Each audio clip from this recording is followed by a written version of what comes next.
Today's tech news moves fast, but understanding it shouldn't be hard. That's why Snarful Solutions Group brings you Connecting the Dots, where we break down what's happening in tech and why it matters to you.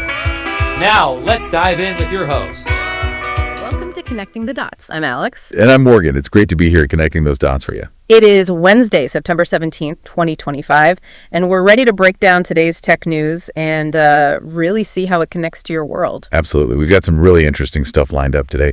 But first, let's do a quick check on the world outside the tech bubble. Sounds good. Okay, quick look at the national weather. There's a coastal storm hitting the mid-Atlantic. Expect heavy rain, gusty winds there. And across the plains, also heavy rain, thunderstorms, maybe even some excessive rainfall, especially western South Dakota. And that tropical system? Right. Tropical Depression 7. It's out in the central Atlantic. Could become a tropical storm later today. Something to watch. Definitely. And closer to home here in Sacramento, well, it's going to be hot. High of 97 degrees Fahrenheit expected. Oof. Yeah. Stay cool. Stay hydrated, folks. All right. Switching gears to the markets. How did things look today? Well, the Dow Jones finished up. Gained about 247 points, so just over 0.5% increase. Pretty solid. Okay, good day for the Dow. What about the S&P? S&P 500 was basically flat, down just a tiny bit, 1.55 points, so 0.02%. Barely moved. Huh. And Bitcoin? Bitcoin also saw a slight dip today, down about $640, which is around 0.55%. So a bit of a mixed bag out there today. Some up, some down. Yeah, that's often how it goes, the market doing its thing. True. Okay, now for some sports news close to our hearts. SF Giants fans, brace yourselves. Oh, boy. I saw the score. Not great, was it? No. They lost to the Arizona Diamondbacks yesterday. Final score 5-6. Close game, but still a loss. Exactly. Andrew Saalfrank got the win for Arizona, and Corbin Carroll had a big night for them, went 3 for 5. Just a tough one. Yeah, that stings. Always does when they lose. But hey, there's always the next game, right? That's the spirit.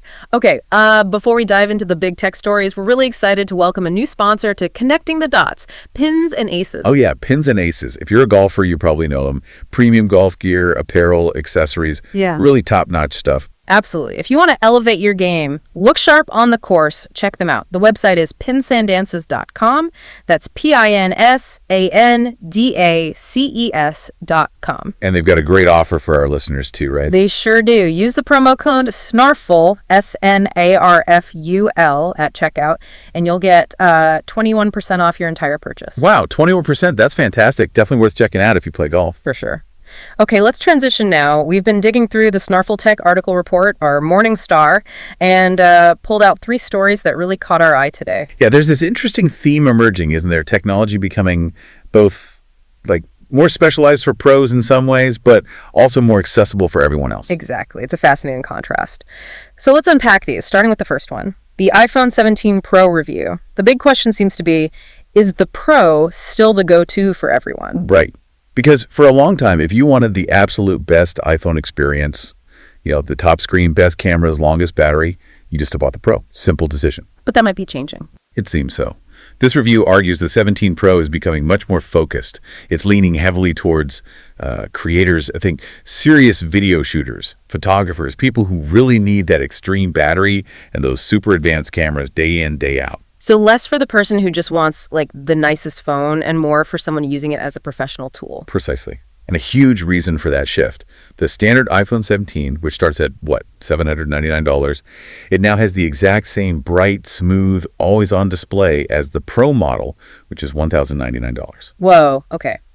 That is a big deal. That screen was always a major Pro selling point. Exactly. So that key differentiator is gone. Now, the regular 17 looks incredibly appealing for probably most people. Interesting. And what about the design? I heard they went back to rounded edges. They did. First time since the iPhone 11 Pro, I think.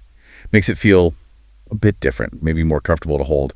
Plus, there's this bold new orange color. Oh. Yeah. And apparently the contrast between the orange ceramic shield back and the aluminum sides actually helps guide where you place MagSafe accessories. Kind of a neat little design trick. Huh, clever. And durable too, right? Ceramic shield back, tougher front glass. Supposedly. The reviewer mentioned dropping their Orange Pro face down on a rocky trail while camping. Ouch. And it survived. Plus, the bright color made it easy to find. So, maybe practical too.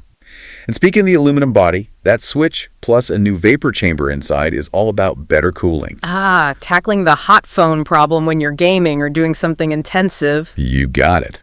Trying to stop that sizzly feeling and prevent the phone from slowing down under load. Better thermal performance means more consistent power. Makes sense. And the battery, I heard it's massive. It really is. They apparently hollowed out the aluminum block to cram in the biggest battery they possibly could. The claim is up to 39 hours of video playback on the Pro Max. 39 hours, wow. That's up from, 33 on the 16 Pro Max? Correct, a significant jump. The review mentioned real-world use, unplugging at 7:30 a.m., using it for 5 hours screen on time, and still having 50% left at nearly 9 p.m. That's amazing. You could genuinely forget your charger for a day, maybe even push 2 days with later use. For those creators they're targeting, that's huge. Shoot all day, edit on the go, no battery anxiety. It really makes it a mobile workstation. Plus, faster 40-watt wired charging helps too. 50% in 20 minutes. Okay. So power, battery, thermals, all checks for the pro user. What about the camera? Still the main draw. Definitely still a focus. 3 rear cameras, all 48 megapixels now, main, wide angle, and telephoto. But there's a change. Yeah. The telephoto is now 4x zoom, not 5x like before. That's a 100 millimeter equivalent. Why the change? 4x instead of 5x. The thinking is it's actually better for portraits, makes them feel just right, according to the review. And because it's 48 megapixels, they added a 2x crop mode on that telephoto lens. So you still get more reach. Yeah, it gives you an effective 8x zoom, like a 200 millimeter lens.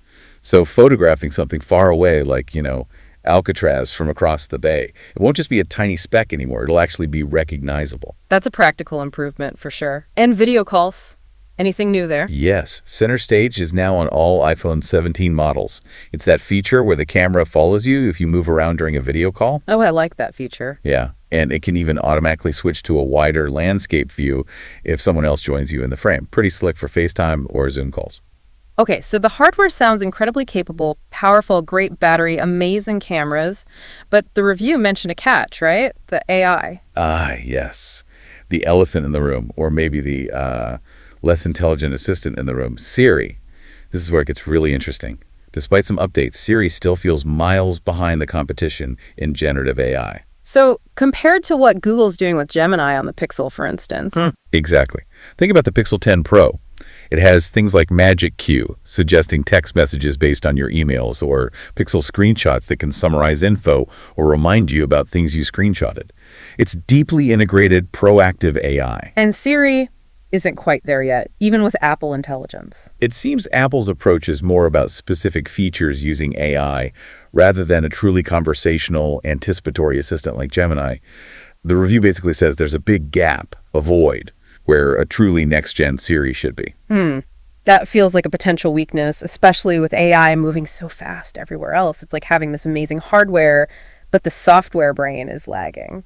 That's a good way to put it. And while maybe people aren't buying phones just for AI today, that could change really fast. It could become a serious competitive disadvantage soon. Oh, and one other little detail the review noted. Yeah. The number of terms and conditions you agree to just to use the phone. Yeah. 2 mandatory ones, 7 more for Apple Cash, another for Apple Pay. Quite the list. Huh. The digital paperwork never ends. So, wrapping up on the iPhone 17 Pro, it sounds like an incredible specialized tool, like maybe a high-end professional camera rig. That's a great analogy. Fantastic if you're the pro who needs every single advanced feature and that massive battery. But if you're just taking everyday photos, browsing, maybe hanging a picture frame, then the standard iPhone 17, or maybe even that new super thin air model, gives you a lot of the same core experience, especially that great screen, for a lot less money. The Pro moniker really means something specific this year. fascinating shift. Okay, let's move to the wrist. Story number 2 from the Morningstar. The Apple Watch refresh, we've got the Ultra 3, Series 11, and the SE3. Lots happening here too. Yeah, a really strong lineup update. And the star, arguably in terms of like groundbreaking features, is the Apple Watch Ultra 3. The big news is satellite connectivity. Emergency SOS via satellite. On a watch. That's huge. That only came to the iPhone a few years ago. Right. It's a massive deal for anyone who spends time outdoors, away from cell signal. Hikers, climbers, backpackers. Imagine being able to contact emergency services directly from your watch if you're stranded. And it doesn't need a cellular plan for that SOS part, right? Correct. Free for 2 years. No cell plan needed for the emergency function itself. You do need a plan if you want to use satellite for non-emergency stuff like sharing location, but the SOS is standalone. needs a clear sky, but the watch helps you find a satellite. Wow. That's not just a feature. That could literally be a lifesaver, a genuine last line of defense if your phone is dead or broken. Absolutely. Plus, the Ultra 3 gets 5G for better cellular performance when you do have signal, and the display bezel is smaller, 24% reduced, they say. Looks more modern. And little details too, like the seconds hand ticking in always-on mode. Yep, they brought that over. And battery life gets a nice bump too. Up to 42 hours of normal use compared to 36 on the Ultra 2. 42 hours. So you could realistically do a weekend trip without packing the charger. Comfortably, yeah. Maybe even push into a third day. Really solidifies its position for multi-day adventures. Price stays the same, $799. Okay, so Ultra 3, the adventurer's ultimate watch. What about the everyday workhorse, the Series 11? The Series 11 gets probably the most requested upgrade. Better battery life. It jumps from 18 hours on the Series, 10 to 24 hours of normal use. Finally, so you can actually wear it all day, track your sleep, and not have it die before you wake up. That's the goal. Real-world tests mentioned in the review even pushed it to 27, 32 hours sometimes. It's thanks to a bigger battery inside, about 9-11% larger capacity. That's a genuine quality of life improvement. Definitely. Any other Series 11 upgrades? The glass on the aluminum models is apparently twice as scratch resistant, which is nice. It also gets 5G support, like the Ultra. And of course, all the new watchOS 26 software features like hypertension notifications, the new sleep score, those come to compatible older models too. Series 11 starts at $399. Got it. So if the Ultra 3 is the rugged SUV and the Series 11 is the reliable sedan, then the SE3 sounds like the zippy, feature-packed compact car. The review called it the real winner. I think that's spot on. Apple seems to be positioning the SE3 to really drive adoption, especially since smartwatch sales overall have kind of plateaued. It got a massive glow up, as the review put it. Glow up how? What's new? Okay, get this. For the first time, the SE gets an always-on display. Big one. It also gets the double tap gesture, wrist temperature sensing, sleep apnea detection capability, fast charging, optional 5G. Oh, wait. Always on display and double tap on the SE. That's huge. Isn't it? Plus, 4 times more crack-resistant glass. It's bringing so many features down from the more expensive model. And the price still kept it low. Starts at just $249. It's an incredible value proposition. Seriously, for most people looking for an Apple Watch, the SE3 is probably the one to buy now. It makes the ecosystem way more accessible. That's amazing. Okay, great updates across the board for Apple Watch. Let's move to our third and final story from the Morning Star. Amazon and AI. They've launched something called an AI creative partner. Sounds intriguing. Yeah, this is really interesting. It's essentially a new chatbot-style AI assistant specifically for advertisers on Amazon. They're framing it as a creative partner and strategist. It's in beta now, free to use within Amazon's Creative Studio platform. A creative partner. Yeah. So what does it actually do? Is it just writing ad copy? Oh, it's way more than that. It's designed to handle a whole range of tasks, like product research, audience research, brainstorming taglines, creating storyboards, and then actually generating the ads. Display ads, video ads, complete with custom images, background music, even AI voiceovers. It can theoretically put together an entire marketing campaign. Wow. Okay, that's comprehensive, like having a mini agency in a chat window. But what makes it particularly Amazon? The data. That's the crucial part.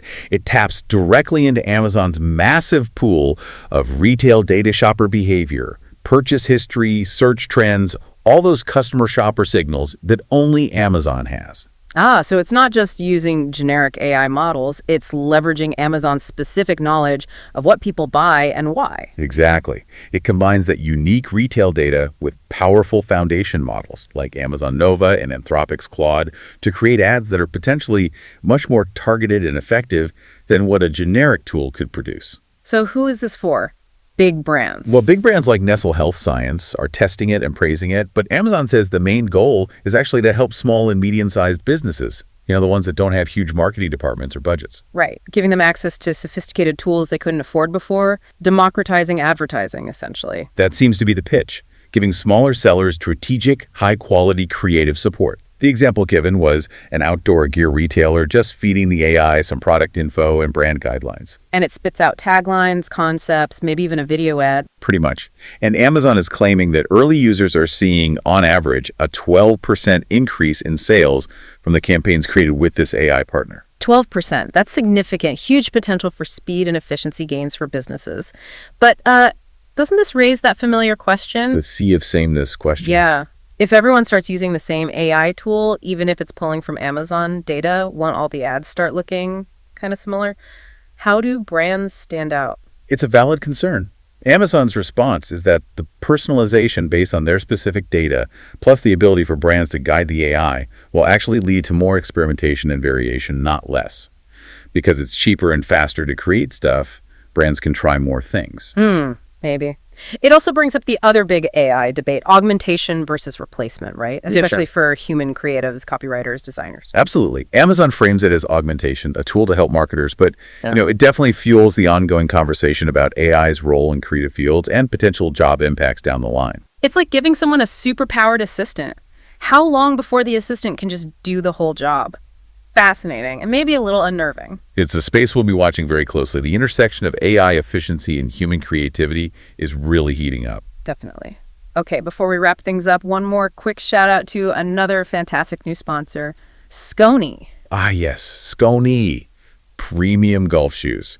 If you need top performance and serious style on the course, Skony is definitely a brand to know. For sure. Check out their collection at skony.com. That's skoni.com.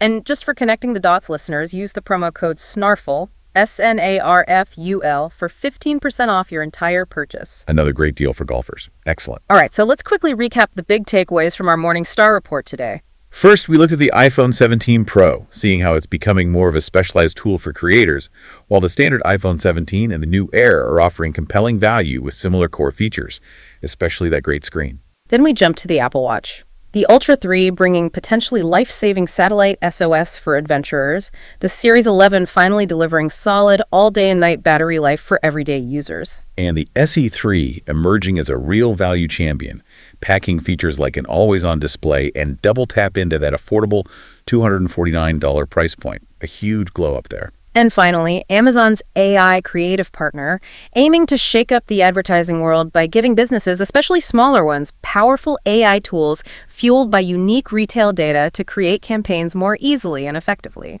These stories really show how tech is evolving on multiple fronts, right? Highly specialized tools at the top end, but also bringing powerful features down to more accessible levels, and AI weaving itself deeper into business and creativity. It directly impacts the choices you make when buying tech, the tools you might use for your business, or just understanding the landscape that's changing around us so quickly. And that Amazon story in particular leaves us with a thought. As AI becomes this incredibly capable partner, helping us create everything from emails to ad campaigns, will it unlock unprecedented levels of personalized creativity and efficiency? Or is there a risk that relying too much on these powerful algorithms might, over time, smooth out the unexpected, quirky, truly original edges that often define breakthrough human creativity? Efficiency versus originality. That's definitely something to keep thinking about as these tools become more integrated into everything we do. We're here to help at Snarful, so reach out on our website if you have any more questions. That's a wrap on today's top stories. Remember, tech doesn't have to be complicated, and we're here to help connect the dots. If you've got questions or want to learn more, visit us at snarful.com. Thanks for listening, and we'll catch you next time.